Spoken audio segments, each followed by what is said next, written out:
cada vez más seguido, el mundo es sacudido con malas noticias.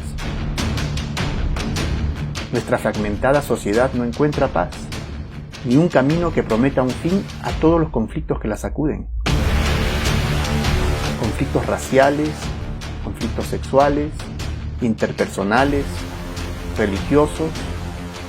Cada uno de los aspectos de esta perversa sociedad en la cual nos estamos convirtiendo es fuente de conflicto y confrontación por esta nueva mentalidad autodestructiva que nos hace incapaces de reaccionar ni siquiera frente a los cada vez más frecuentes y más intensos desastres naturales que amenazan un inminente colapso general. La democracia bajo asedio. En la última década, más de 20 países del mundo han visto cómo sus pilares democráticos empiezan a tambalearse, producto del descontento popular, la crisis económica y la aparición de líderes que prometen un regreso a las tiranías del pasado. El apoyo popular a la democracia está en su punto más bajo desde el final de la Segunda Guerra Mundial, situación que está logrando que cada vez menos personas acudan a las urnas a votar, desmoralizadas con la corrupta e inmoral clase política. ¿Qué está pasando? ¿Está muriendo la democracia ante nuestros ojos? Y de ser así, ¿qué sistema la sustituirá? Bienvenidos al quinto capítulo de nuestro estudio bíblico de la cadena profética de Dios, titulado La marca de la bestia. Y debo confesarles, amigos míos, que estoy profundamente emocionado, porque es ahora cuando vamos a atar muchos cabos. Es ahora cuando vamos a abrir los ojos de par en par a una realidad que para muchos va a resultar absolutamente sorprendente. Una realidad tan alucinante como al mismo tiempo inminente. Una realidad que no estamos supuestos de saber y que vamos a conocer justo en el momento preciso, porque es una realidad que estamos viviendo justamente en el presente. Sí, mis amigos, estamos viviendo en los últimos días y la marca de la bestia está casi sobre nosotros. En el capítulo anterior vimos cómo el papado había logrado hacer de los Estados Unidos de América su centro de operaciones, al punto que podríamos decir que esta nación es una creación del papado, quien no solo fue su fundador, sino que también la ha moldeado a través de su orden jesuita, hasta haberla convertido en lo que ahora vemos, una poderosísima herramienta que el diablo ha usado en estos últimos siglos para lograr sus malignos propósitos, los cuales vamos a conocer hoy mismo. Así que prestemos mucha atención. ¿Por qué? Porque lo que vamos a aprender hoy es muy interesante. Interesante de hecho va a ser, pero debemos prestar mucha atención porque a estas alturas del estudio bíblico ya debemos tener bien claro que este asunto es muy serio. Antes de comenzar, volvamos a repasar nuestra cadena profética que hemos estado estudiando, la cual comienza con ¿qué reino? Babilonia, seguido por el segundo reino, el cual es el imperio medo-persa, al cual le siguió el reino de Grecia. Luego tenemos al cuarto reino, el imperio romano. Luego, ¿qué pasa con el imperio romano? Es dividido en 10 naciones europeas. En otras palabras, a esta bestia le brotan 10 cuernos. Y luego, de entre los 10 cuernos surge un cuerno pequeño, ¿recuerdan? El cual también es Roma, pero Roma papal, que domina desde el año 538 hasta el año 1798. ¿Y qué pasa en el año 1798 con el cuerno pequeño o la bestia que sube del mar? Recibe una herida mortal y es puesta en cautiverio, porque ya no puede usar a los poderes civiles para hacer de las suyas. Ahora, cuando esta bestia cae en 1798, inmediatamente después surge otra bestia. ¿Recuerdan? De la tierra. ¿Y esta bestia es qué nación? Son los Estados Unidos de América. Y esta nación es descrita como una bestia que tiene cuernos como cordero, pero que habla como dragón. Es decir, que aunque se exhibe ante el mundo como un cordero, sus acciones honran a Satanás. Además, en el versículo 12 dice que esta nación, los Estados Unidos de América, ejerce toda la autoridad del papado y hace que la tierra y los moradores de ella adoren al papado, o a la primera bestia, cuya herida mortal fue sanada. Lo cual significa que todo lo que el papado decide hacer no lo hace directamente, sino que lo hace a través de los Estados Unidos.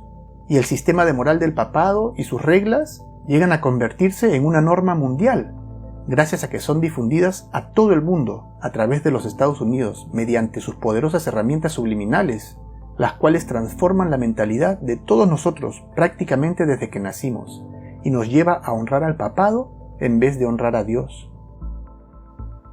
Y dice que los Estados Unidos hará que todos, pequeños y grandes, ricos y pobres, libres y esclavos, se les pusiese una marca en la mano derecha o en la frente, y que ninguno pudiese comprar ni vender, sino el que tuviese la marca o el nombre de la bestia o el número de su nombre. Apocalipsis 13, versículos 16 y 17. ¿Qué acabamos de leer? Que los Estados Unidos impondrá la marca de la bestia y que nadie podrá comprar ni vender a menos que participe de esta práctica de aceptar la marca de la bestia. ¿Pero qué es todo esto? ¿Qué es la marca de la bestia? Aquí hay sabiduría. El que tiene entendimiento, cuente el número de la bestia, porque es número de hombre, y su número es 666. Y por supuesto nosotros ya hemos identificado más allá de cualquier duda que la bestia de Apocalipsis capítulo 13, la cual es el mismo poder representado como el cuerno pequeño, en Daniel capítulo 7 corresponden a Roma papal. Sin embargo, en este versículo se nos da aún una pista adicional, que nos confirma de manera irrefutable nuestra conclusión. Aunque es muy posible que esta profecía haya sido principalmente dirigida a los primeros cristianos, quienes hablaban en latín, y quienes no habrían podido haberle dado significado a muchas de las otras profecías, dado que éstas estaban muy lejos en el futuro para ellos. Our Sunday Visitor, o en español Nuestro Visitante Dominical de 1915, esta revista era el vocero jesuita de la Iglesia Católica y la más importante de las publicaciones periódicas papales por muchos años, y ellos mismos nos dan el significado. ¿Cuáles son las palabras inscritas en la mitra papal? ¿Y qué significan en todo caso? Las palabras inscritas en la mitra papal son estas: Vicarius Filii Dei, lo cual significa en latín vicario del Hijo de Dios, o representante del Hijo de Dios, en el lugar del Hijo de Dios, quien se hace pasar por Cristo, ¿recuerdan? ¿Y por qué estamos hablando de este nombre cuando hablamos del número de la bestia? Bueno, en latín y en griego, a diferencia de otros lenguajes modernos, varias letras tienen un valor numérico. Como sabemos, los numerales romanos son letras, las mismas usadas en el alfabeto romano, y al sumar el valor numérico de este nombre, Vicarius Filii Dei, llegamos a una conclusión asombrosa. La D es 5, la I es 1, la C es 100, por supuesto algunas letras no tienen una contraparte numérica, como son la A, la R, la S, etc. Y si sumamos el valor numérico de este título, encontramos que Vicarius Filii Dei suma 112 más 53 más 501, lo cual suma un total de 666. O sea que el valor numérico del título del Papa es 666. Increíble, ¿no? Bueno, algunos en la Iglesia Católica niegan que estas hayan sido las palabras escritas en la mitra papal. Y por supuesto ya las mitras papales modernas no muestran estas palabras. Sin embargo, la mitra papal no es el único lugar de donde podríamos extraer el título papal en latín, el cual el Papa ha usado desde el principio y hasta ahora, porque Vicario de Cristo, que es el nombre actual, es Vicarius Filii Dei, es lo mismo. Y para corroborar este hallazgo, solo nos bastaría con revisar algún documento eclesiástico que date de la época medieval, cuando el latín era todavía usado, como este famoso documento llamado la Donación de Constantino. Este es el documento que supuestamente registró el otorgamiento del vasto territorio del Imperio Romano y el poder espiritual y temporal del emperador romano Constantino el Grande al Papa Silvestre y a sus sucesores, el cual supuestamente fue redactado entre los años 314 y 335. Este documento fue utilizado ampliamente por el papado como prueba de su autoridad y fue instrumento de gran influencia en asuntos políticos y en asuntos religiosos en la Europa medieval. Hasta que Lorenzo Valla en el siglo XV demostró claramente que era una falsificación fabricada obviamente por el papado alrededor del siglo VIII. Aunque falsificación o no, este documento nos es muy útil, porque en él no solo conocemos cómo se le llamaba al papado en latín, sino cómo es que el papado se llamaba a sí mismo en la antigüedad. Y podemos ver claramente, una y otra vez, a lo largo del documento, que el nombre con el que se identificaba a sí mismo el papado era por supuesto Vicarius Filii Dei. Interesante. Bueno, ya habiendo aclarado el asunto del número de la bestia, lo ponemos de lado para dedicarnos al tema central de este capítulo, la marca de la bestia. ¿Qué es la marca de la bestia? Para comenzar a entender lo que es la marca de la bestia, leamos lo que se habla de ella en Apocalipsis 14, 9 y 10. Dice: Y el tercer ángel dijo a gran voz: Si alguno adora a la bestia y a su imagen, y recibe la marca en su frente o en su mano, él también beberá del vino de la ira de Dios. De aquí podemos deducir al menos dos cosas. La marca de la bestia está relacionada con idolatría, con falsa adoración al papado, y que tendremos la opción de aceptarla o rechazarla. Pero el libro de Apocalipsis nos dice que en esta controversia final no solamente está la marca de la bestia, sino que esta es una controversia entre dos marcas. Por un lado está la marca de la bestia, y por otro el sello de Dios. Leamos Apocalipsis capítulo 7, versículos 2 y 3, que dice: Vi también a otro ángel que subía del oriente, y tenía el sello del Dios vivo, y clamó a gran voz a los 4 ángeles, a quienes se les había dado el poder de hacer daño a la tierra y al mar, diciendo: No hagáis daño a la tierra, ni al mar, ni a los árboles, hasta que hayamos sellado en sus frentes a los siervos de Dios. Ahora notemos que los siervos de Dios son sellados en sus frentes. ¿Por qué en sus frentes? Porque es una analogía de ser sellados en nuestras mentes. Leamos lo que dice Hebreos 8:10. Dice: Por lo cual, este es el pacto que haré con la casa de Israel después de aquellos días, dice el Señor. Ahora notemos lo que sigue. Pondré mis leyes en la mente de ellos. ¿Qué es lo que Dios coloca en nuestras mentes o en nuestras frentes? Coloca su ley en nuestras mentes. Y continúa diciendo: Y sobre su corazón las escribiré. Y seré yo a ellos por Dios, y ellos me serán a mí por pueblo. Entonces el sello de Dios en nuestras mentes tiene que ver con su ley, y de guardar su ley. Nos identifica como pueblo de Dios, porque tenemos el sello de Dios. Y consecuentemente, si esta es una controversia, la marca de la bestia tendría que ser una falsificación de la ley de Dios. Ha de ser una ley humana contraria a la ley de Dios, que nos será presentada al final del tiempo, la cual, aunque seamos presionados a aceptar, aún tendremos la opción de rechazar, a un costo muy alto, me puedo imaginar. Investiguemos un poco acerca del sello de Dios, de manera que por analogía lleguemos a descubrir el enigma de la marca de la bestia. Los versículos que acabamos de leer nos dieron una pista de que el sello de Dios tiene que ver con su ley. Lo que también podemos extraer del capítulo 8, versículo 16 del libro de Isaías, que dice: Ata el testimonio, sella la ley entre mis discípulos. ¿Con qué es que los discípulos de Dios son sellados? ¿Con la qué? Con la santa ley de Dios que es sellada en los discípulos de Dios. Entonces otra vez el sello que Dios pone a su pueblo está relacionado a su ley, sus 10 mandamientos. En el versículo 20 dice: A la ley y al testimonio. Si no dijeren conforme a esto, es porque no hay luz en ellos. Entonces o aceptamos a Dios y su ley, y aceptamos a la Biblia y el testimonio, o estamos en tinieblas. Es nuestra decisión. ¿Podemos cambiar la ley de Dios? Por supuesto que no. Y todos aquellos de nosotros que vivimos simplemente pensando que podemos estar bien con Dios, viviendo una vida que en sí misma no hace ningún daño a nadie, sin embargo sin prestarle atención a los mandamientos de Dios buscando obedecerlos, cometemos un gran error. Aún quienes vivimos buscando agradar a Dios, y aún si llevamos una vida de compromiso con Dios, ayudando al necesitado, buscando el bien de los demás, yendo a la iglesia, esforzándonos en una vida cristiana, aunque sin prestarle atención a sus mandamientos, también cometemos un grave error, porque el único parámetro para distinguir entre justicia y maldad es la ley de Dios. Mateo 7:23 y Lucas 13:27 nos lo explican claramente.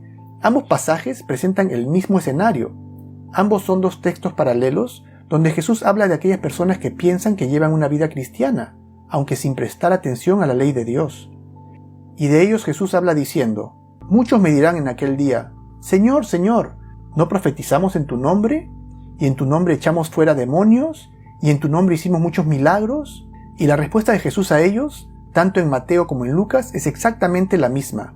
Les dice: Nunca os conocí, apartaos de mí, hacedores de maldad. Ahora, en el Evangelio según Mateo, la palabra utilizada para maldad en el texto original en griego es la palabra griega anomía, la cual literalmente significa estar apartado de la ley o ajeno a la ley, porque la palabra griega para ley es nomos, y el prefijo a supone estar ajeno a, como por ejemplo la palabra ateo, anormal, apolítico, etc. Entonces en este versículo, en el texto original Jesús les dice: Apártense de mí, ustedes que viven ajenos a la ley. Y en el texto paralelo, en Lucas 13:27, la palabra usada en el texto original en griego no es la palabra anomía, sino adikia, cuya traducción es directamente maldad. Entonces podemos extraer de este paralelo que la palabra maldad es un sinónimo de vivir ajeno a la ley de Dios. ¿Tiene sentido? Creo que sí. Eclesiastés 12:13 dice: el fin de todo el discurso oído es este: teme a Dios y guarda sus mandamientos, porque esto es el todo del hombre. Y Apocalipsis 12:17 nos habla de cuál es el motivo de la controversia de los últimos tiempos. Leemos: entonces el dragón se llenó de ira contra la mujer. O sea que Satanás se llenó de ira contra la iglesia y se fue a hacer guerra contra el resto de la descendencia de ella. ¿Y cuáles son las características de esta iglesia remanente? La razón por la cual el diablo odia a esta iglesia: porque son los que guardan los mandamientos de Dios y tienen el testimonio de Jesús. Entonces la iglesia o el pueblo de Dios está compuesta por quienes se aferran a la palabra de Dios y guardan sus mandamientos.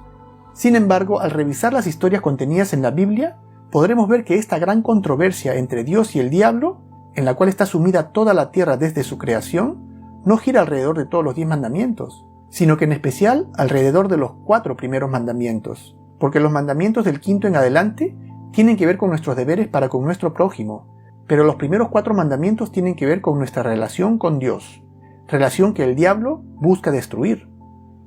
Aunque de estos 4 mandamientos, la controversia final que dividirá al mundo girará alrededor del 4º mandamiento, el mandamiento del sábado. Porque precisamente el mandamiento del sábado es el sello de autoridad de la ley de Dios, que se encuentra en el corazón de su ley, el cual le da validez a la ley de los 10 mandamientos. ¿Y cómo así? Usemos como analogía un sello secular, como por ejemplo el sello del presidente de los Estados Unidos de América, el cual autentica una ley cuando ésta es promulgada. Este sello debe contar con 3 elementos. Debe contar con el nombre de la persona, el cargo que desempeña y el territorio o jurisdicción sobre el cual ejerce su dominio. Por ejemplo, el sello en estos días diría: Donald Trump, presidente de los Estados Unidos de América. Pregunto yo, ¿cuál es el sello de Dios en los 10 mandamientos que declara la autoridad y la autenticidad del documento? Hay un mandamiento de entre los 10 que cuenta con estas 3 características mencionadas, y este es el 4º mandamiento de la ley de Dios, el mandamiento del sábado. Ellen White, en el maravilloso clásico Patriarcas y Profetas, en la página 307 escribió: el 4º mandamiento es el único de entre los 10 en el cual se encuentran tanto el nombre y el título del Creador. Es el único que muestra bajo qué autoridad es dada la ley. Consecuentemente, representa el sello de Dios, estampado como evidencia de su autenticidad y autoridad. Ahora, leamos el 4º mandamiento. Éxodo 20, del 8 al 11, dice: acuérdate del día de reposo para santificarlo. 6 días trabajarás y harás toda tu obra, mas el 7º día es sábado para Jehová tu Dios. Y luego dice qué debemos hacer y no hacer en ese día. Y luego dice: porque en 6 días Jehová, ahí está su nombre, hizo, ahí está su título, creador. ¿Hizo qué? ¿Cuál es su territorio? Hizo los cielos y la tierra, el mar y todas las cosas que en ellos hay. Ahí está el sello de Dios. Sin ello la ley sería inválida. Y reposó el 7º día, por tanto Jehová bendijo el día de reposo y lo santificó. Entonces, al guardar el sábado, estamos reconociendo que es Dios el que tiene autoridad sobre nuestras vidas. Y esta ley es para todos, también para los extranjeros. Y a los hijos de los extranjeros que sigan a Jehová para servirle, y que amen el nombre de Jehová para ser sus siervos, a todos los que guarden el sábado para no profanarlo, y abracen mi pacto, yo los llevaré a mi santo monte, y los recrearé en mi casa de oración. Sus holocaustos y sus sacrificios serán aceptos sobre mi altar, porque mi casa será llamada casa de oración para todos los pueblos. Isaías 56, 6 y 7. Entonces no es una ley judía, no es un sábado judío, es una ley universal. Ahora leamos 2 referencias bíblicas muy interesantes acerca de lo que Dios nos pide que hagamos con su ley. Notemos el lenguaje que usa. Deuteronomio 6, 6 a 8. Y estas palabras que yo te mando hoy, refiriéndose a los 10 mandamientos, estarán en tu corazón, y las repetirás a tus hijos, y las atarás como una señal en tu mano, y estarán como frontales entre tus ojos.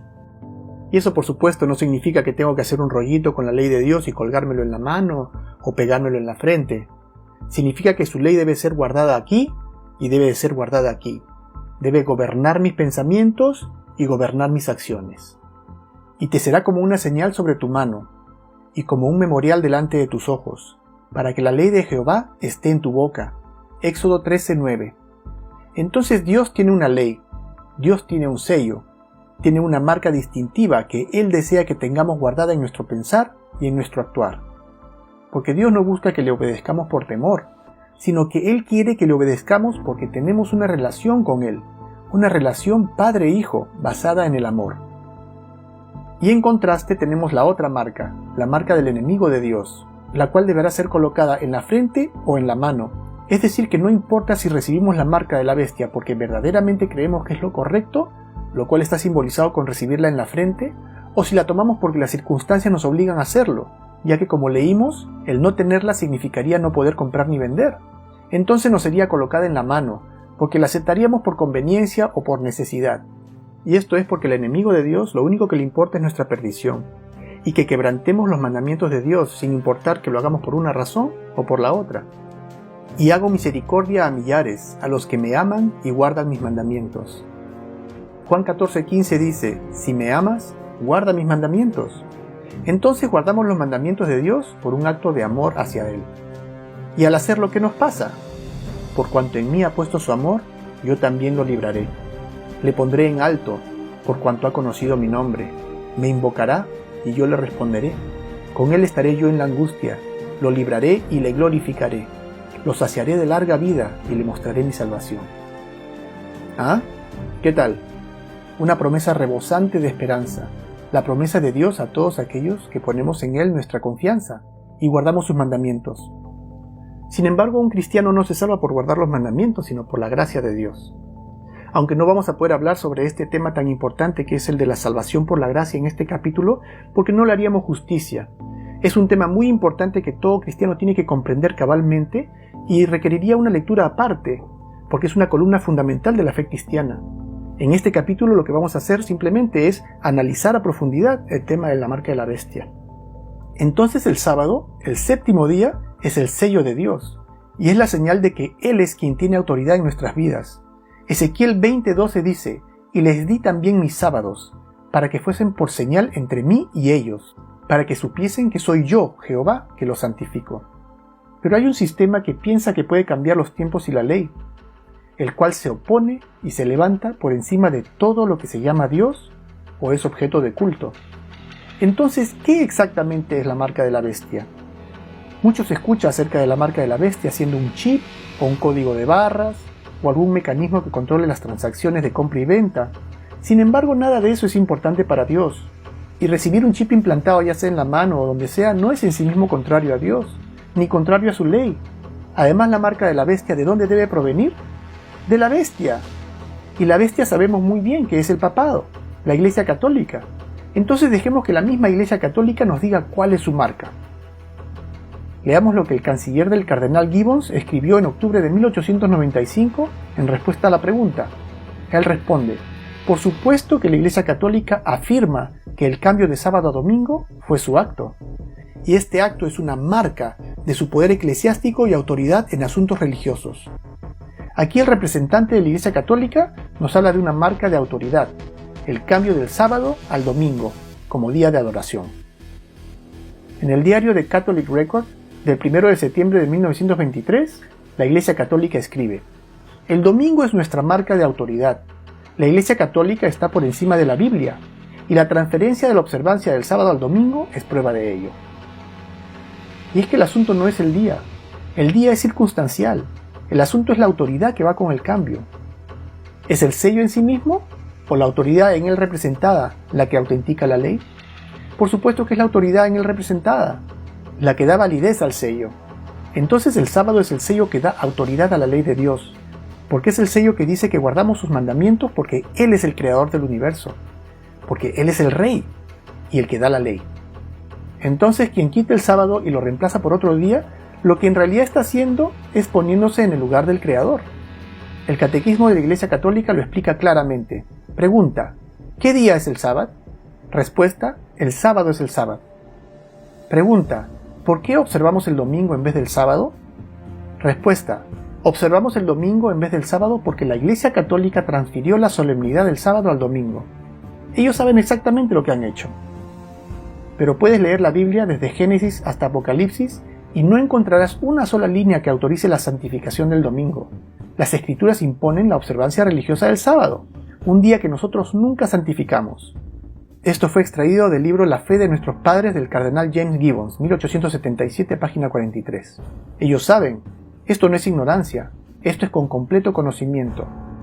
Así la observancia del domingo por los protestantes es un homenaje que rinden, a pesar de sí mismos, a la autoridad de la Iglesia. Cardenal Louis Gaston Ségur, 1874. El domingo es una institución católica, y su observancia solo puede ser definida por principios católicos. De principio a fin, no se puede encontrar en la Biblia ni un solo versículo que respalde la transferencia del día de reposo y adoración del sábado al domingo. Catholic Press, agosto 15 de 1900. Como vemos, esta transferencia no fue por ignorancia, sino por cuestión de autoridad. No el creador del universo en Génesis 2 del 1 al 3, sino la Iglesia Católica puede reclamar el honor de haber dado al hombre una pausa en su trabajo cada 7 días. Otra fuente católica romana. Razón y sentido común demandan la aceptación de una o la otra de estas alternativas, ya sea el protestantismo y guardar el sábado, o catolicismo y guardar el domingo. Compromiso es imposible. The Catholic Mirror, diciembre 23, 1893. Entonces el mundo será llevado a un punto en donde tenga que tomar una decisión, ya sea la autoridad de Dios y guardar el sábado, o la autoridad de la Iglesia Católica y guardar el domingo. Aunque la marca de la bestia todavía no existe en el mundo en este momento, hasta que sea implementada como obligatoria para el mundo entero.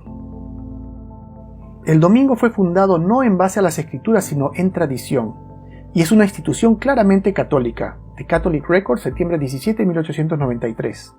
Claro que fue fundado en base a la tradición idólatra de la Roma imperial.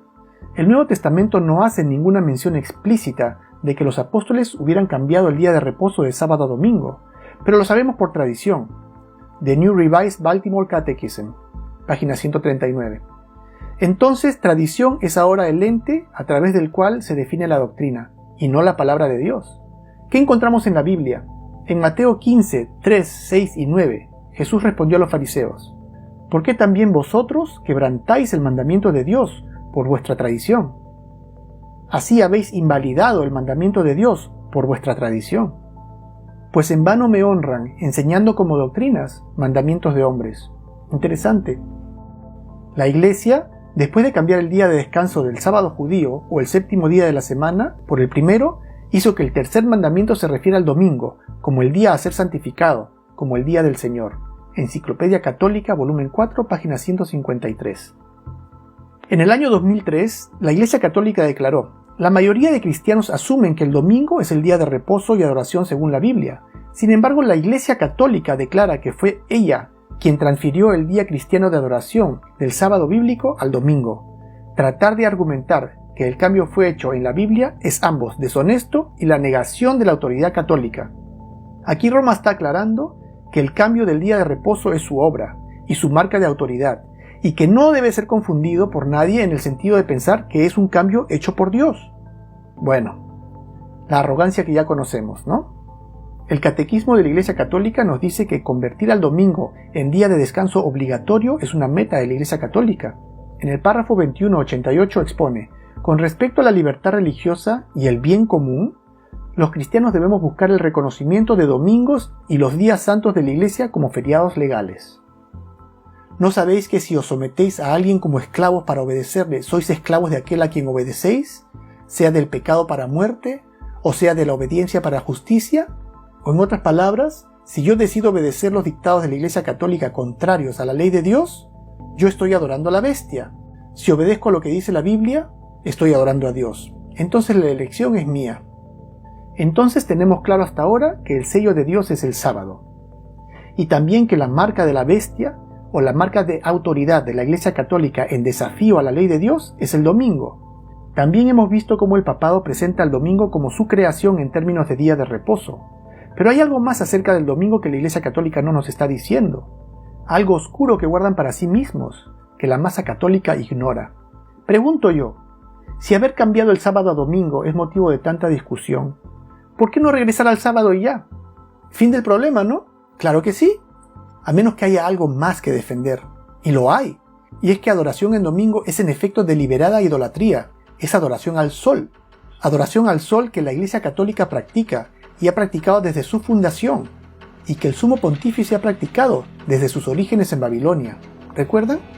Lo que vimos en el capítulo 3 de este estudio, cómo este pontífice babilónico trajo consigo la adoración al dios persa Mitra, el sol invicto o invencible, cuyo nacimiento era celebrado al final de las fiestas saturnales, en el solsticio de invierno, el 25 de diciembre de todos los años, en la ceremonia llamada desde la antigüedad Navidad, nombre que se refiere exclusivamente al nacimiento del sol invicto, el cual se celebraba en una ceremonia pagana en la cual se colocaban plantas en los hogares, con velas y figurillas de barro, y los amigos y familiares se hacían regalos unos a otros, tal y como los que se hacen en la fiesta de la Navidad actualmente, acerca de lo cual nos advierte la Biblia en Jeremías 10, 2-4.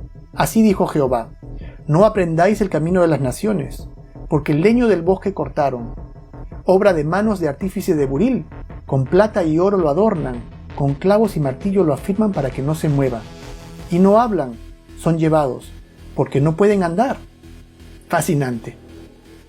Y a esta ceremonia pagana, el papado ha logrado perpetuar a lo largo de los siglos, hasta el día de hoy, como todos sabemos, haciéndola pasar ante la masa católica como la fecha de la celebración del nacimiento de Jesús, a quien astutamente, a su vez, está logrando reemplazar por otro ídolo. ¿Quién es? ¿Se acuerdan? Santa Claus, Papá Noel. Y en estas últimas décadas, el papado ha logrado llevar a esta ceremonia de idolatría al mundo entero, a través de los potentísimos medios de transformación social que la segunda bestia, los Estados Unidos de América, ejerce en su nombre. ¿Recuerdan? Cobra más sentido todo lo explicado en el capítulo anterior, ¿eh? Una profecía fascinante. ¿Y cómo es eso de que la santificación del domingo constituye idolatría? ¿Y cuál es su conexión con el dios Sol? ¿Qué misterio es ese? Regresemos en el tiempo 1800 años, para descubrir cómo el diablo se las arregló para contaminar a la Iglesia de Dios con el paganismo romano, para lo cual se valió del trabajo en conjunto entre las autoridades de la Roma imperial y la Roma papal, y un astuto plan que llevó a cabo en 4 pasos. El primer paso ocurrió cuando el emperador y sumo pontífice romano Aureliano convirtió el culto al sol invicto en culto oficial para toda Roma, en una ceremonia que llevó a cabo el mismo día de la celebración de su nacimiento, el 25 de diciembre del año 274, ordenando la inmediata construcción de varios templos dedicados a la adoración del sol. Luego, en un segundo paso, el emperador y sumo pontífice romano Constantino el Grande, el 3 de marzo del año 321, decretó que el domingo se observara como el día obligatorio de descanso, dedicado al dios Sol, llamándolo el Venerable Día del Sol, nombre que hasta ahora se usa en el idioma inglés para el domingo, el Día del Sol, o The Day of the Sun, o Sunday. Poco después, en un tercer paso, el Papa Silvestre I declaró ese mismo día, el domingo, el Día del Señor, de manera que el domingo terminó siendo 3 cosas: el día de descanso obligatorio, el Venerable Día del Sol y el Día del Señor al mismo tiempo, lo cual llevó a muchos cristianos a congregarse junto con los paganos en el mismo día de adoración y en los mismos templos de adoración, en los templos dedicados al dios Sol, templos saturados de imágenes del Sol y estatuas dedicadas al dios Sol, imágenes que los persas llamaban Mitra, los griegos llamaban Helios, los romanos llamaban Apolo y los cristianos llamaban Jesús, aunque todas ellas mostrando al mismo ídolo, de figura humana, con rayos de sol emanando de su cabeza, causando así que la Iglesia de Dios no solo violara el mandamiento del sábado, sino también el segundo mandamiento, que prohíbe la veneración de imágenes, pecado que la masa católica es llevada a practicar hasta el día de hoy. Y en un cuarto paso, en el año 380, el emperador romano Teodosio emitió el Edicto de Tesalónica, que convirtió a la ya contaminada Iglesia cristiana en la religión oficial del Imperio Romano, lo cual dio al anticristo todo el poder que necesitaba para consolidar su propia marca de autoridad sobre la Iglesia de Dios, el domingo, el cual en un quinto y final paso se prepara para imponer como práctica obligatoria al mundo entero, a un mundo desapercibido, al cual este poder tiene engañado desde hace mucho tiempo, un mundo que no puede ver la idolatría al sol escondida detrás de la fachada cristiana del catolicismo, en sus catedrales, en sus frescos, sus mosaicos, artefactos. Por donde volteamos a ver nos encontramos con objetos de idolatría al sol, y con rayos de sol plasmados exactamente de la misma manera como lo hacían en Babilonia, como un sello distintivo de su origen. Un sol emitiendo rayos intercalados, un rayo recto y un ondulado. Una y otra vez, un rayo recto y un ondulado, plasmados en bordados, camuflados en ventanales, en esculturas, escondidos a plena vista, y por todos lados, aún manteniendo cuidadosamente bajo un disfraz los mismos rituales y artefactos de adoración pagana a lo largo de los siglos, de manera tal que dan la impresión de ser objetos de adoración a Dios. Usemos como ejemplo este artefacto llamado ostensorio. Este es un hermoso y solemnísimo artefacto, conducido con la máxima reverencia, el cual constituye un elemento central en toda ceremonia católica, ¿sí o no? Sin embargo, este es ocultamente un objeto de adoración al sol. Analicémoslo por un minuto. Es un aparato que en esencia presenta un sol como elemento central de adoración, casi siempre un sol babilónico, como ya hemos aprendido. Algunas veces podemos ver una cruz en la parte superior, lo cual nos hace pensar que es la cruz de Cristo, por supuesto. Sin embargo, hay otro elemento muy interesante que podemos apreciar en la base del sol. ¿Qué es? Parece una luna, ¿no? Entonces tenemos un sol y una luna. ¿Qué relación pueden tener el sol y la luna con Cristo? Ninguna, por supuesto. Un sol emergiendo sobre una luna es un notorio símbolo de adoración pagana de origen babilónico, el cual fue posteriormente transferido a Roma, a Egipto, a Grecia, a Persia y por supuesto al catolicismo, según podemos apreciar. Y no podemos decir que la razón es que son reliquias heredadas del pasado romano, porque estos artefactos son fabricados constantemente por el papado, invariablemente mostrando una y otra vez la misma relación del sol y la luna. Una luna algunas veces camuflada al punto de ser casi invisible, otras veces expuesta claramente. Esta luna, por ejemplo, podría confundirse con una vasija, aunque sigue siendo una representación de la luna, como podemos ver en esta reliquia cananea. Otra con las puntas romas, como una luna egipcia, y hasta disfrazada con otros motivos, como esta que aparenta representar un angelito. En conclusión, bajo diversas variantes, este artefacto no es ni más ni menos que un flagrante instrumento de idolatría al sol. Y a nosotros, por supuesto, ni se nos pasa por la cabeza pensar que algo así podría ser el caso. Vemos a los curas, a los diáconos, que se ven como devotos católicos, amistosos y dados a ayudar y aconsejar a sus ovejas. ¿Cómo pueden engañarnos así? ¿Son ellos acaso unos seres diabólicos que fingen sus intenciones todos los días de sus vidas? Nada de eso. Estas personas son en principio genuinas en sus buenas intenciones hacia sus feligreses. Sin embargo, viven engañados, ignorantes de las Escrituras, enseñados a llevar una línea de pensamiento que los mantiene ciegos de la verdad divina. Seres humanos comprometidos con un sistema religioso que no conocen realmente. Un poderoso sistema político religioso, lleno de secretos desconocidos aún para la gran mayoría de sus propios sacerdotes, y convirtiéndose así en instrumentos de engaño para quienes les escuchen. ¿Pero por qué Dios permite esto? Suena como una injusticia muy grande, aunque no lo es en lo absoluto, porque Dios no hace absolutamente nada sin antes revelar sus planes a sus siervos los profetas, como bien lo dice su santa palabra. Y esa situación por la cual los sacerdotes católicos y consecuentemente la masa católica viven engañados está claramente descrita en 2 de Tesalonicenses 2, 9 y 10, que nos describe cómo este anticristo lograría engañar a todos aquellos que no reciben o que rechazan el amor de Cristo, o el amor de la verdad para ser salvos, porque la expiación de nuestros pecados y consecuentemente nuestra salvación es solo y exclusivamente gracias a Cristo y su sangre redentora. Pero la Iglesia Católica dice que no es así, sino que también es un trabajo de María, de lo cual nada dice la Biblia, volcando la atención de los católicos a la adoración a María, lo cual, como dice el versículo, es una gran injusticia, y todo aquel que lo acepte será engañado y se perderá. Claro como el agua. Ahora se dan cuenta de dónde nació el protestantismo, ¿no? Y como evidencia clave del postulado de que la Iglesia Católica practica de manera explícita e intencional idolatría al sol, me he reservado lo mejor para el final. Y es esta finísima escultura que encontramos en el Vaticano, en la Basílica de San Pedro, llamada el Monumento al Papa Alexander VII. Vamos a hacer un análisis sencillo a esta pieza de arte, que nos llevará a varios descubrimientos sorprendentes.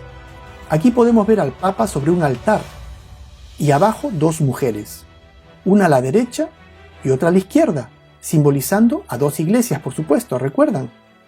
Aunque cada una de ellas se presenta de manera radicalmente distinta. La primera es una bella mujer al lado derecho, que se encuentra desnuda bajo un manto de mármol rojo. ¿Y qué sostiene entre sus brazos?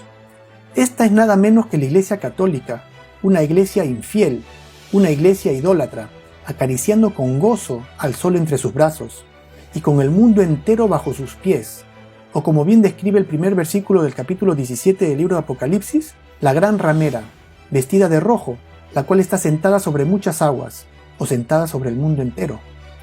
Y en contraste está la otra mujer, ya no en gozo, sino en angustia, con su hijo muerto en sus brazos, suplicando piedad al Papa. Pero ella no suplica sola, sino que la acompaña otra mujer, otra iglesia, representando así a las iglesias cristianas de los distintos países de Europa, los luteranos alemanes, los calvinistas franceses y etc., mientras que a la Iglesia Católica no la acompaña otra mujer, sino un soldado, representando a los ejércitos europeos, el instrumento de exterminio utilizado por el papado. Interesante, ¿no? Pero hay más. Hay otros dos elementos interesantísimos más que no podemos pasar por alto. ¿Qué vemos entre las mujeres? Parece un esqueleto con plumas o con alas, surgiendo de debajo del altar y levantando en su mano un reloj. ¿Qué significa? Vamos a nuestras Biblias donde encontraremos la respuesta. En el libro de Apocalipsis se presenta la progresión de los últimos 2000 años, divididos en 7 periodos, conocidos como los 7 sellos descritos en Apocalipsis capítulo 6 a 8. De ellos, el 5.º sello corresponde precisamente al reinado del Papa Alexander VII, llegando al final de los infames 1260 años de tiranía papal. Veamos qué entonces nos dice la Biblia que representa este esqueleto. Leamos.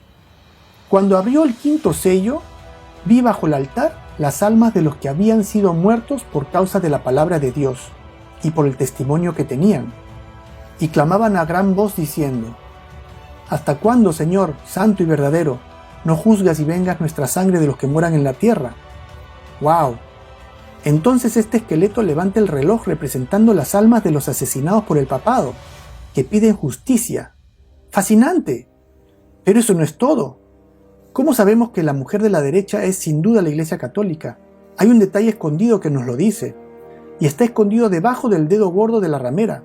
¿Qué es? Es un clavo que está hiriendo a la ramera. ¿Y de dónde sale ese clavo? Sale de Inglaterra. ¡Fascinante! De la Inglaterra que se peleó con el papado y fundó su propia iglesia justo al comienzo del período del 5.º sello, en el año 1534. Después de esto me pregunto si a alguien se le puede ocurrir la idea de disputar que esta ramera es la Iglesia Católica. Imposible de disputar. Es muy interesante ver cómo el papado conoce el rol que desempeña en profecía, sabe claramente que es el poder anticristo y orgullosamente construye su monumento y lo muestra al mundo, a un mundo ciego. Absolutamente fascinante. Entonces tenemos claro que la marca de autoridad de la Iglesia Católica sobre la ley de Dios es el primer día de la semana, el domingo. Si este es el caso, pues deberíamos esperar que el papado buscara asegurar el establecimiento del domingo como día obligatorio de reposo. ¿Y qué es lo que hemos visto en estos últimos años? El Papa Juan Pablo II lanza una cruzada para salvar el domingo y lo coloca de regreso en la agenda. Esto viene del Sunday Times de mayo 7 de 1998 y dice ahí abajo: dejemos en claro que el domingo no debe de ser trabajado, ya que debe celebrarse como el día del Señor. Él escribió una carta apostólica y en ella se expande en por qué debemos guardar el domingo. La carta apostólica Dies Domini, o Día del Señor, del Santo Padre Juan Pablo II a los obispos, clero y fieles de la Iglesia Católica sobre mantener santo el Día del Señor. Veamos algunos puntos de este documento. Llamamos al domingo la fiesta primordial, revelando el significado del tiempo, aunque admite que está basado en tradición y no en las Escrituras, y declara que la celebración dominical del Día del Señor y la Eucaristía están en el corazón de la vida de la Iglesia. En el párrafo 27 escribe: la sabia intuición pastoral, refiriéndose al Papa Silvestre del siglo IV, del cual acabamos de hablar, la sabia intuición pastoral sugirió a la Iglesia la cristianización del domingo como el Día del Señor. En otras palabras, dice que el Día del Sol fue cristianizado, o el cristianismo fue paganizado, y así el domingo se convirtió en día santo tanto para cristianos como para paganos. Y en el párrafo 14 dice: en primer lugar, por lo tanto, el domingo es el día de descanso porque es el día bendecido por Dios y hecho santo por Él, apartado de los otros días para ser entre todos el día del Señor. Día de Dios seguro que sí, pero del Dios pagano que Él adora. En el párrafo 21 dice: el libro de Apocalipsis da evidencia de la práctica de llamar al primer día de la semana el Día del Señor. Esto ahora sería una característica que distingue a los cristianos del mundo que los rodea. En el párrafo 30 dice: dado los muchos significados y aspectos y su vínculo con los fundamentos de la fe, la celebración del domingo cristiano permanece. Domingo a domingo los peregrinos siguen los pasos de María, y su intercesión materna que da un poder especial y fervor, bla bla bla bla, dice la Iglesia Católica. En contraste con mi Biblia que dice: de sábado a sábado vendrán todos a adorar delante de mí, dijo Jehová. Además, la Biblia no sabe nada de ninguna intercesión de María, sino del único intercesor, Jesucristo, el Hijo de Dios. Entonces la doctrina católica y el cristianismo son en realidad dos universos paralelos, tan apartados el uno del otro como el este está del oeste. El Papa Benedicto en la misa dominical, Catholic Online, reporta: no podemos vivir sin el domingo, le dice a la multitud en el Ángelus. La misa del domingo no es una imposición, sino un gozo y una necesidad para los católicos, dice el Papa Benedicto XVI. En Bari define al domingo como un instrumento necesario para dejar el desierto del consumismo frenético, de la indiferencia religiosa y del secularismo que está cerrado a la trascendencia. Time Magazine, agosto 2 del 2004. On the seventh day we rested, o traducido en español: en el séptimo día descansamos. Pero notemos algo muy gracioso, que aquí el séptimo día figura como domingo, no como sábado. Entonces cada vez que hablan del sábado, no están hablando del sábado, sino están hablando del domingo. En este artículo de agosto 2 de 2004, Nancy Gibbs escribe: si el alma no tiene domingo, se convierte en huérfana, dijo Albert Schweitzer, lo que plantea la pregunta para estos tiempos: ¿qué se pierde si el domingo se vuelve como cualquier otro día? Con el progreso, por supuesto, viene la reacción de aquellos que desean desesperadamente preservar las viejas normas: tiempo para adorar, tiempo para pasar con familiares y amigos, o simplemente descansar de la semana laboral. Tenía sentido entonces y todavía tiene sentido ahora. Entonces los argumentos están evolucionando. Ahora también están basados en la familia, basados en los derechos laborales. Cualquier asunto, cualquier puerta falsa que se pueda usar se usará, pero finalmente el resultado será el mismo. Y ya desde hace bastante tiempo, paralelamente a esta retórica usada en defensa del día domingo como el día de reposo religioso, ha tomado forma otra retórica, también pronunciada por el mismo papado, y con la misma pasión con la que impulsa el domingo. Una retórica política con fuerte tinte socialista que en los últimos 120 años se ha mantenido e intensificado, pasando de un papa al siguiente como si todos ellos fueran una sola persona. Y digo 120 años queriendo traer a conocimiento una muy importante encíclica llamada Rerum Novarum, emitida por el Papa Leo XIII el 15 de mayo de 1891. Esta encíclica marca el inicio de una retórica en la que por los últimos 120 años todo mensaje papal ha contenido consistentemente 4 expresiones específicas. Estas son: la primera, el bien común. Básicamente esto significa que la individualidad es algo a lo cual temer o repudiar. La segunda, solidaridad. Básicamente esto significa que estamos todos juntos y debemos actuar como un solo cuerpo y evitar a cualquier costo el sectarianismo. La tercera, subsidiariedad. Esta palabra significa que nuestros intereses personales son secundarios al bien común. Y la cuarta, la destinación universal de los bienes. Esto significa que la propiedad privada no es necesariamente personal, sino que pertenece a toda la humanidad, y como tal, debe ser redistribuida de acuerdo a la necesidad. Estos términos son muy ambivalentes y peligrosos, dado que, como cualidades personales, sin duda describen el actuar y el desprendimiento de los bienes terrenales característicos de un cristiano. Sin embargo, como legislación, significa comunismo. Más recientemente, en junio 29 del año 2009, el Papa Benedicto XVI emitió la encíclica Caritas in Veritate, o en español, Caridad en la Verdad. En su párrafo 47 se lee: para administrar la economía global, para revivir las economías golpeadas por la crisis, para evitar cualquier deterioro de la crisis actual y los mayores desequilibrios que se producirían, para lograr un desarme integral y oportuno. Interesante, el Papa busca un desarme integral global. Seguridad alimentaria y paz, garantizar la protección del medio ambiente y regular la migración. Por todo esto existe la necesidad urgente de una verdadera autoridad política mundial.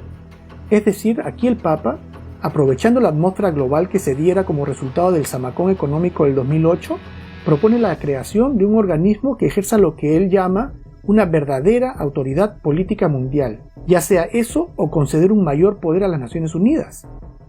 Continúa diciendo, como lo indicó mi predecesor, el beato Juan XXIII, hace algunos años, o sea que esta es una propuesta que el papado ya venía haciendo, dicha autoridad debería estar regulada por ley, observar consistentemente los principios de subsidiariedad y solidaridad, buscar establecer el bien común,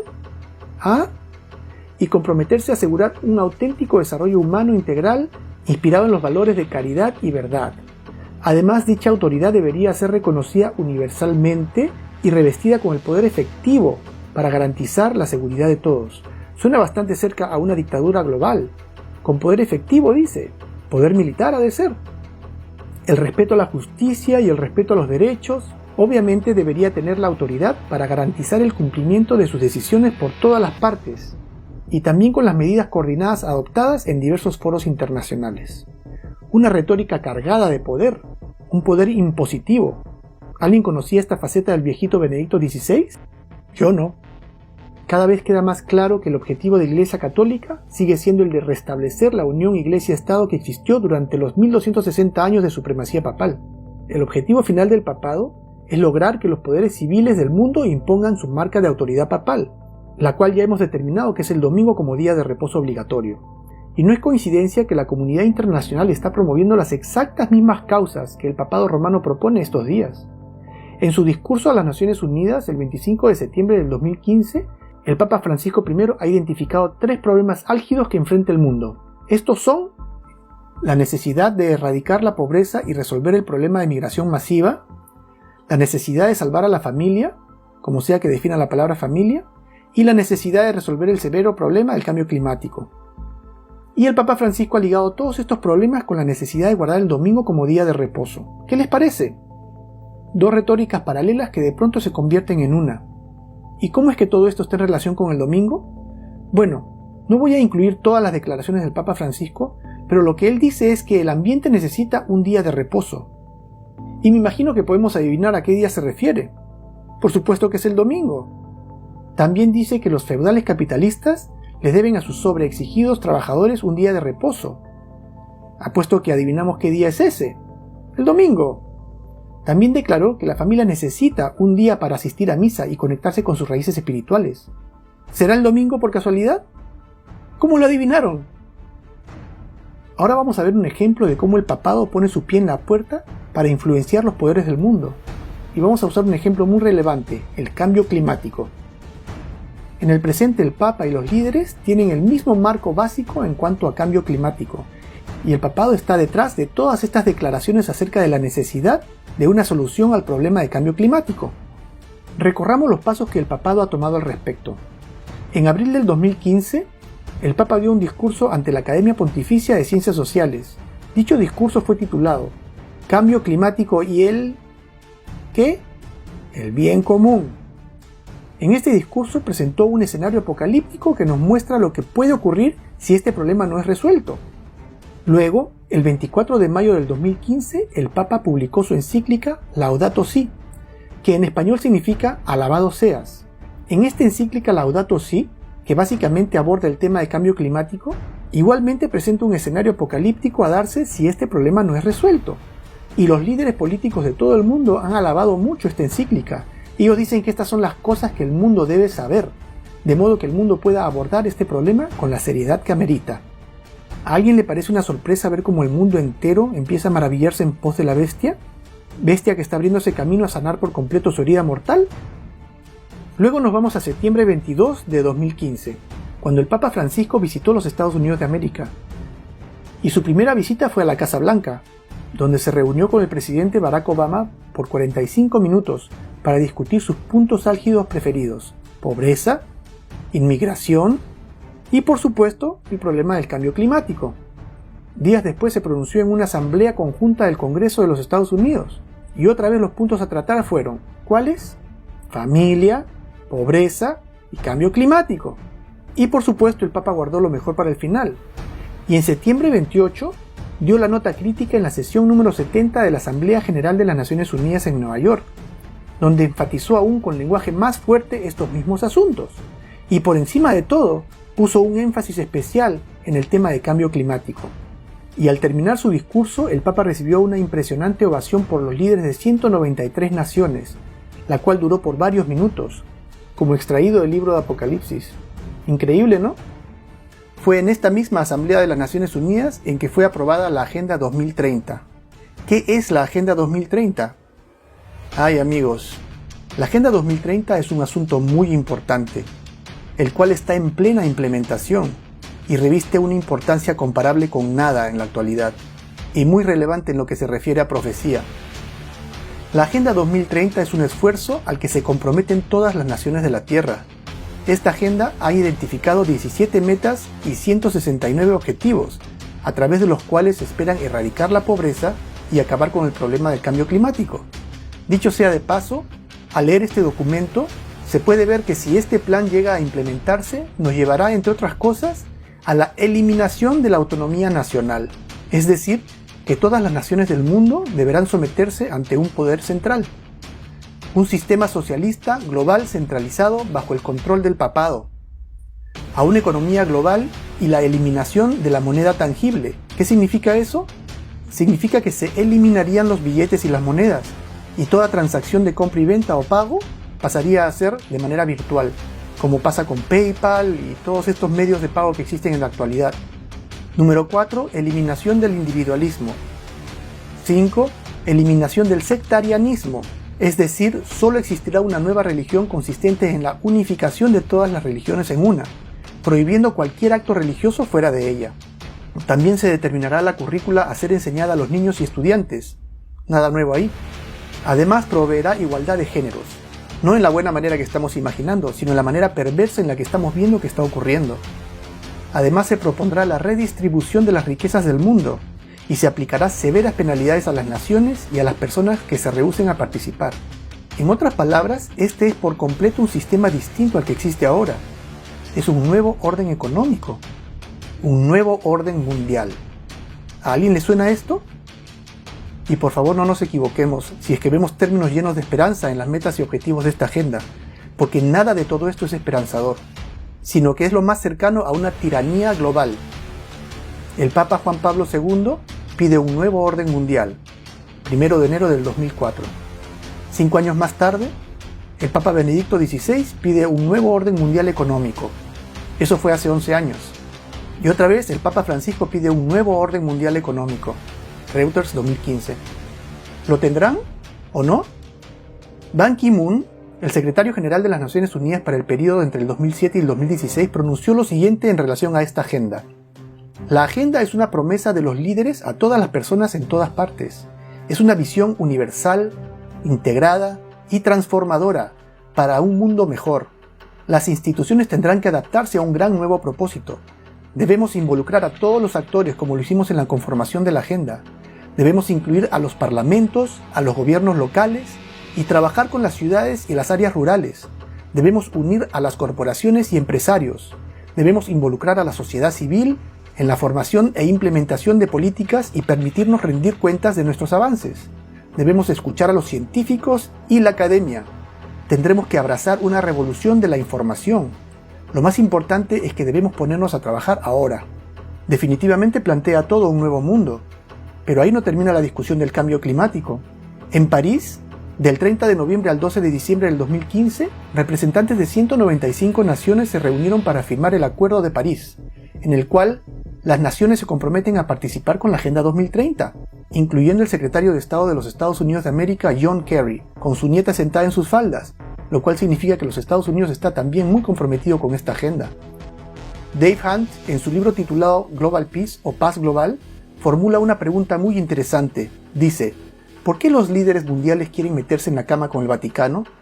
Los jefes de Estado en todo el mundo, todos reconocen que el Papa ejerce un poder en muchos aspectos mayor que el suyo. Y no solo es por el catolicismo, compuesto por 1.200 millones de súbditos en todo el mundo, o por su enorme riqueza, lo que hace que los gobiernos más poderosos del mundo cultiven relaciones amistosas con la Iglesia Católica Romana. Es porque los ciudadanos de la Nación del Vaticano se encuentran en gran número en casi todos los países. Constituyen una red internacional que llega a los círculos interiores en todos los centros de poder del mundo. Lo que Dave Hunt está diciendo en su libro es que los líderes de las naciones reconocen que el papado ejerce un poder que es hasta mayor que el de ellos mismos en sus propias naciones. Y una razón que expone es que el papado está siempre presente en las tomas de decisiones en los círculos más exclusivos de las naciones del mundo. No ahora, sino desde siempre. Y curiosamente Dave Hunt, sin advertirlo, nos trae a la memoria los versículos 1 y 2 del capítulo 17 del libro de Apocalipsis, que describe al Vaticano como la gran ramera que está sentada sobre muchas aguas, con la cual han fornicado los reyes de la tierra, y los moradores de la tierra se han embriagado con el vino de su fornicación. Este versículo menciona dos situaciones diferentes acerca de la ramera, o la iglesia infiel o idólatra.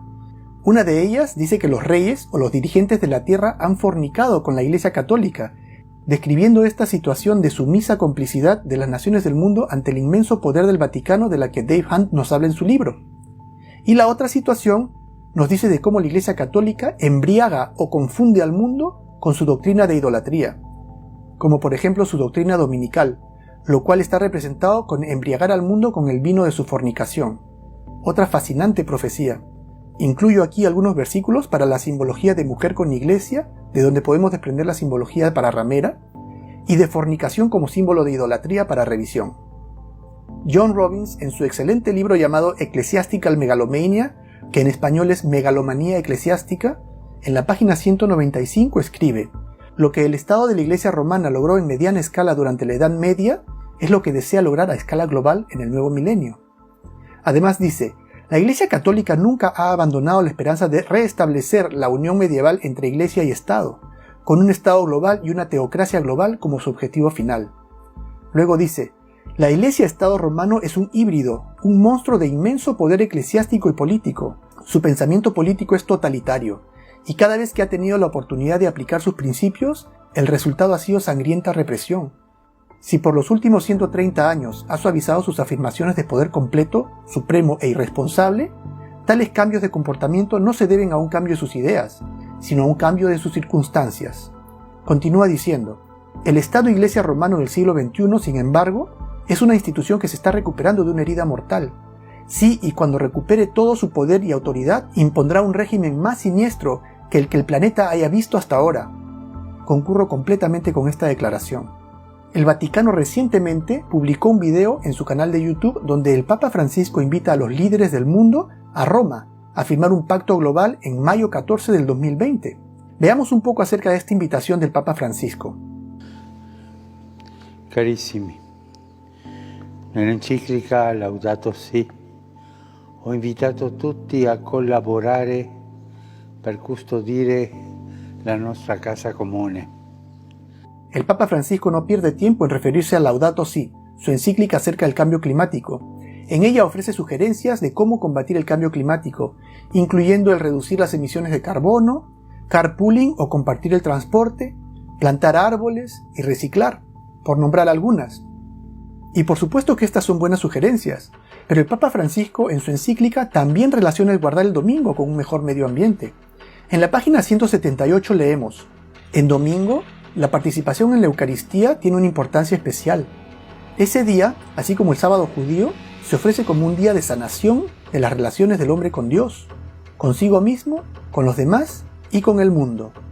Una línea más abajo, hablando acerca del sábado, al cual llama el sábado judío, el Papa escribió: la ley de descanso semanal imponía abstenerse del trabajo el séptimo día, para que reposen tu buey y tu asno, y puedan respirar el hijo de tu esclava y el inmigrante. La implicancia de esto es que nosotros debemos tener una ley que mande descanso en domingo, tal y como los judíos tenían una ley para el sábado, llamándolo otra vez sábado judío, como si los 10 mandamientos fueran solamente para los judíos. Nosotros ya hemos visto cómo el papado tiene comiendo de su mano a los líderes de todas las religiones predominantes del mundo, aún aquellos huesos duros de roer, como el gran imán Al-Azhar de Abu Dhabi, líder de los musulmanes sunitas que constituyen el 85% de la población musulmana en el mundo, además de tener bajo su control a los líderes de las principales ramas del cristianismo protestante, como ya vimos, y por supuesto a los mandatarios de las naciones del mundo, quienes no solo están prestos a implementar la marca de la bestia, sino que ya su implementación tiene hasta una fecha para ser impuesta, como hemos aprendido que es el caso con la Agenda 2030. ¿Y qué vamos a hacer? Ahora sabemos que Dios es real. Ahora sabemos que la Biblia es poderosa palabra de Dios que trasciende las épocas y las edades.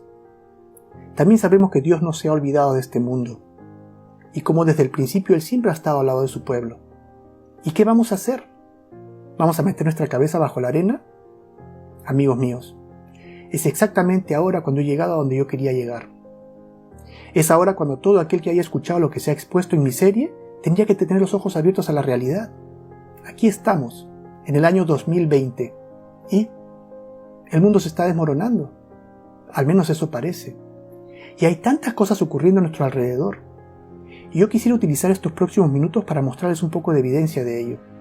Porque es ahora cuando tenemos que estar sobrios y arrepentirnos de nuestras vidas desordenadas, de nuestra indiferencia, de nuestra actitud mundana y materialista, y ponernos a cuenta con Dios. Porque todo lo que ha dicho Jesús en el libro de Apocalipsis se ha dado a lo largo de estos últimos 2000 años. ¿Y qué? ¿Se va a equivocar en esto último que falta? Y lo que nos queda como humanidad ya está casi sobre nosotros. Y créanme cuando les digo que nos espera tiempos de gran angustia. Y aunque muchos de nosotros no lo creamos, la vida como la conocemos va a dejar de existir. Jesucristo nos dice que en los últimos días habrán pestes, terremotos, desastres naturales, hambre, guerras y rumores de guerras.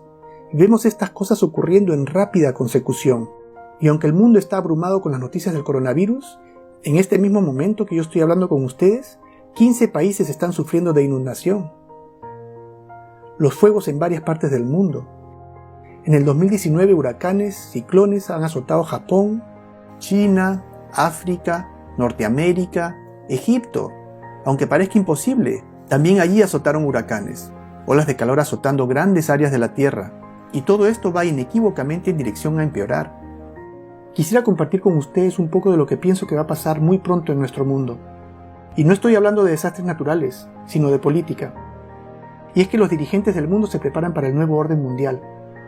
Y es eso precisamente de lo que se trata la Agenda 2030 de la que hemos hablado, con la cual todas las naciones del mundo están comprometidas. Lo que en años pasados eran teorías de conspiración, ahora se está llevando a cabo abiertamente. ¿Lo van a hacer? ¿Tendrán éxito? Bueno, solo el tiempo lo dirá. Aunque las escrituras son claras acerca de esto, y quisiera hablar de los versículos que yo pienso que hablan acerca de este nuevo orden mundial. Los encontramos en Apocalipsis capítulo 17, los 10 cuernos de Apocalipsis capítulo 17. Déjenme leer esos versículos. Dice: y los 10 cuernos que has visto son 10 reyes, que aún no han recibido reino, pero por una hora recibirán autoridad como reyes juntamente con la bestia. Estos tienen un mismo propósito, y entregarán su poder y su autoridad a la bestia. Pelearán contra el Cordero, y el Cordero los vencerá, porque Él es Señor de señores y Rey de reyes. Y los que están con Él son llamados y elegidos y fieles. Amigos, estos 10 cuernos de Apocalipsis capítulo 17 versículo 12 son 10 reyes que aún no han recibido reino, pero que por una hora reciben poder con la bestia. ¿De qué está hablando? ¿Son estos 10 cuernos los mismos que los de Daniel capítulo 7? No lo creo, porque en Daniel capítulo 7, 3 de los 10 cuernos fueron arrancados de raíz, ¿recuerdan? Y destruidos. Solo 7 de esos 10 cuernos permanecieron. Esas 10 naciones iniciales que surgieron de la división del Imperio Romano. Y en Apocalipsis capítulo 13 y 17 son 10 cuernos que tienen 10 coronas, lo que significa que son 10 reyes que gobiernan. Y estos 10 reyes son reyes que no han recibido reino todavía, pero lo recibirán por una hora con la bestia. Y calculamos que proféticamente una hora equivale a 15 días, ¿recuerdan? Pero ¿quiénes podrán ser estos 10 reyes que gobiernan el mundo conjuntamente con el papado? Les voy a presentar 2 posibles interpretaciones de esta profecía. La primera es la que da la misma Biblia, donde vemos que el número 10 es usado para representar la totalidad. Un ejemplo son los 10 mandamientos, que representan la totalidad de la ley de Dios. O en Lucas 15:8, la parábola que habla de una mujer que pierde una de sus 10 monedas, representando a una iglesia que pierde a uno de sus integrantes. Así como la parábola en Lucas 19:12, que habla acerca de un hombre noble y sus 10 siervos, representando a Jesús y a todos aquellos que profesan la fe cristiana. O la parábola de las 10 vírgenes, donde las 10 vírgenes representan también la totalidad de los cristianos, y etc. Entonces, bajo esta interpretación, los 10 reyes o gobernadores mencionados en la profecía se referiría simplemente a la totalidad de los gobernantes de la tierra, que entregarían toda su autoridad en favor del papado, lo cual encaja muy bien con el libro de Apocalipsis, donde dice que toda la tierra se maravilló en pos de la bestia o del papado. La otra interpretación es la que propone el prestigioso consejo de expertos llamado irónicamente el Club de Roma.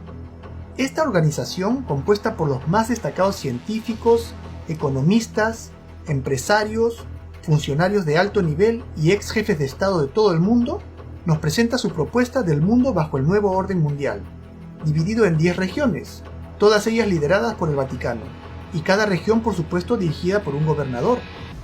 Y ellos no están bromeando, y su intención es dividir el mundo en estas 10 regiones. Y ya sea bajo esta fórmula u otra, el nuevo orden mundial va a lograrlo. Y su intención es lograrlo para el año 2030. Ahora, no estoy diciendo que el 2030 es el fin del mundo, pero digamos que esto será así y que de verdad lograrán su objetivo para el 2030. Bueno, de acuerdo a lo que dice la Biblia, y si estos son los 10 cuernos que no han recibido reino todavía, pero que recibirán su reino por una hora, significará que este nuevo orden mundial solo va a tener 15 días, una hora profética de establecimiento o de reinado, lo cual concuerda perfectamente con lo que nos dice Jesús acerca de este momento en Mateo capítulo 24, versículo 22. Nos dice: «Y si aquellos días no fuesen acortados, nadie sería salvo, mas por causa de los escogidos, aquellos días serán acortados». Aquí Jesús no solamente nos dice que, en efecto, este naciente poder global durará muy poco tiempo, sino que será Dios mismo que lo disuelva. Y además nos está diciendo que en aquellos escasos 15 días, este poder volcará todos sus esfuerzos en destruir a los escogidos de Dios. Amigos, yo no creo que esto esté muy lejano de la realidad, y debemos de tomar esto con seriedad, y darnos cuenta que según la infalible palabra de Dios, estamos en las últimas páginas de la historia de este mundo. Ya no tenemos un capítulo completo. Estamos en las últimas páginas del último capítulo de la historia de este mundo. En un reciente reporte publicado por varias fuentes el 7 de marzo, el vocero especial de la ONU sobre la libertad de religión o creencia, Ahmad Shahid, hace un llamado a todas las religiones del mundo a diferir su autoridad a las Naciones Unidas. Están pidiendo a las religiones transferir su autoridad a la ONU. ¿Con qué motivo? ¿Con qué propósito? Este es un llamado muy serio que acaban de hacer. Amigos, ya podemos ver la escritura en la pared. Y aunque muchas personas están muy preocupadas de no contagiarse con el coronavirus, lo que debería preocuparles más aún que el coronavirus en sí, es los cambios que esta pandemia va a traer al mundo, las nuevas leyes que los gobernantes del mundo promulgarán a raíz de esta pandemia, las libertades que como humanidad vamos a perder mirando de aquí al futuro, así como el ataque de las Torres Gemelas cambió a los Estados Unidos en términos de legislación.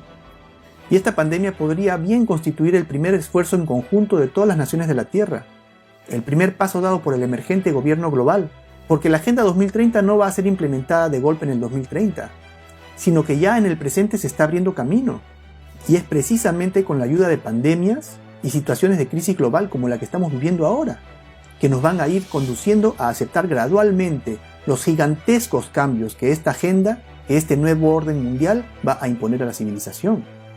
Porque nuestros derechos fundamentales, o también llamados inalienables, los cuales supuestamente nadie nos puede quitar, como por ejemplo la libertad o nuestro derecho a reunirnos pacíficamente, se desvanecen al instante en situaciones de emergencia como la que estamos viviendo en el presente. Y esta fórmula de restricciones y presión social utilizada por el caso del COVID-19 volverá a ser usada por otros motivos climáticos, económicos, alimentarios, etc., y conduciéndonos disimuladamente a aceptar una y otra medidas que, aunque bajo diversos disfraces, en esencia contribuyan a la imposición de la marca de la bestia, la imposición del domingo como el Día Mundial de Guardar. Y esta pandemia, a la verdad, tiene varios aspectos que nos acercan a este escenario, como por ejemplo, a raíz de las medidas de aislamiento por el COVID-19, las transacciones virtuales han aumentado muchísimo en todo el mundo, y ya se puede ver la emergente urgencia de reemplazar la moneda tangible, los billetes y monedas físicos, por moneda virtual. El diario El Economist en marzo 20 dice: muchos gobiernos y líderes en la industria de pagos digitales se preguntan cómo el virus podría afectar el uso de efectivo. Continúa diciendo: varios países ya han tomado medidas drásticas para limitar la circulación de moneda tangible. Y plantea la pregunta: ¿podrían tales intervenciones llevar al final de los pagos en efectivo? Interesante. Y lógicamente, el uso de la tecnología facilitaría mucho más el control de las transacciones de compra y venta, que según la Biblia sería una medida de presión para la aceptación de la marca de la bestia, y que claramente está estipulado como uno de los objetivos de la Agenda 2030. Otro aspecto que definitivamente nos acerca a este escenario es el hecho de que por primera vez podemos ver que el mundo entero está actuando como una unidad en la implementación de todas las políticas relacionadas con esta pandemia. Y no nos dejemos engañar si vemos que México o Brasil dan la apariencia de no acatar las recomendaciones de la Organización Mundial de la Salud, o como los Estados Unidos de América pareciera no haber sido lo suficientemente restrictivo en cuanto a las medidas de aislamiento, porque según sabemos, el mundo entero, incluyendo China, incluyendo Estados Unidos de América, incluyendo Brasil, han firmado el Acuerdo de París, ratificando su compromiso con la Agenda 2030. Y estos países están tan comprometidos con esta agenda como los demás. Y el rol que ellos desempeñan en este sistema de engaño es especial. Y las trágicas consecuencias que resulten de su deficiente manejo de esta emergencia global también contribuyen a reforzar en la comunidad internacional el sentido de obediencia al poder central, representado por la OMS. ¡Fascinante! Y el último factor que voy a mencionar del COVID-19 que nos acerca al escenario de la marca de la bestia es tal vez el más relevante, y es el aislamiento social obligatorio en sí mismo, y el beneficio que éste le causa al planeta en términos de polución, y a la familia, acercando a los padres a los hijos, dando un respiro a la sobreexigida economía global, lo cual inevitablemente nos trae a memoria las palabras de la encíclica del Papa Francisco que leímos hace unos minutos. Volvamos a leer. Dice, en domingo, la participación en la Eucaristía tiene una importancia especial. Ese día, así como el sábado judío, se ofrece como un día de sanación de las relaciones del hombre con Dios, consigo mismo, con los demás y con el mundo. ¿Cobra más sentido? Claro que sí. Entonces tenemos un panorama muy propicio para la adopción del domingo como día de descanso obligatorio. Y quién sabe cuántos cambios más sobrevendrán al mundo producto de esta pandemia. Cambios que nos acerquen más y más a este panorama futuro. Y cada país aporta sus propias ideas a las restricciones y cambios que en el futuro se convertirán en legislación global. En Israel, por ejemplo, el gobierno ha pasado una ley de emergencia a través de la cual se permite la vigilancia de las comunicaciones y actividad por los teléfonos en su esfuerzo por controlar el avance del coronavirus. ¿Qué relación tiene una cosa con la otra? Creo que ninguna. Sin embargo, así está ocurriendo. En Alemania, el 21 de marzo se dio una discusión muy interesante en la televisión. Esto fue en el Instituto de Ciencia, Investigación y Política Comunitaria, en una entrevista a un experto en el campo de epidemiología y enfermedades respiratorias, el Dr. Wolfgang Wodarg, quien era el vocero del instituto. Y lo que es fascinante es cómo este señor estaba completamente sorprendido de la manera en la cual toda esta pandemia está siendo manejada por el mundo, y más aún habiéndolo convertido en la causa de tantas nuevas reglas y regulaciones. Y se pregunta, si esto hubiese sido orquestado, ¿quién se beneficia de todo este alboroto? Y por supuesto, él no es el único en hacerse la pregunta. Es en verdad la pregunta que muchos se hacen, algunos pensando que la China lo creó como una estrategia económica, otros que los Estados Unidos, y de verdad todo el mundo de una u otra manera especula acerca de quién se beneficia con todo esto, pero nadie ve al poder que está por encima de los poderes que estamos acostumbrados a ver. Bueno amigos, ¿qué les parece todo lo que hemos aprendido el día de hoy? ¿Desesperanzador o qué? Definitivamente echa por tierra todos nuestros planes futuros, ¿o no? Aunque lo que hemos visto no es ni más ni menos que la pura realidad, según ustedes mismos han podido constatar con la abundancia de pruebas que yo he presentado. Sin embargo, tenemos que destacar que, como hemos podido ver, esta moneda tiene dos caras. Porque mientras un aspecto de esta realidad es definitivamente sombrío, como hemos visto, el otro está rebosante de esperanza. Hemos podido ver cómo, a pesar de todas las mentiras que se han hablado acerca de Dios y de su Biblia, estamos en definitiva en la recta final. Y es un final feliz para todos aquellos que amamos a Dios, el retorno de Jesucristo. Y me puedo imaginar que muchos a estas alturas deben estar pensando, entonces, ¿qué debo de hacer? Si la Iglesia Católica no es la Iglesia de Dios, ¿cuál es? ¿Tiene Dios iglesia en la tierra en estos tiempos? Y si la tiene, pues ¿cuál es? Y les voy a adelantar una muy buena noticia, y la respuesta es que sí existe una iglesia remanente, porque yo también investigué este asunto, y encontré en la Biblia la respuesta. Y es exactamente lo que vamos a hacer el próximo capítulo. Vamos a dejar que la Biblia nos guíe a la iglesia remanente de Dios, a la iglesia fiel, que según dice el versículo, guarda los mandamientos de Dios y tiene el testimonio de Jesús. Además, vamos a hacer un resumen de lo que significa ser cristiano. Vamos a hablar de las 3 columnas de la vida cristiana y de todo lo que un nuevo cristiano quiere y debe saber. Pasemos entonces al 6º capítulo de nuestro estudio bíblico. Muchas gracias.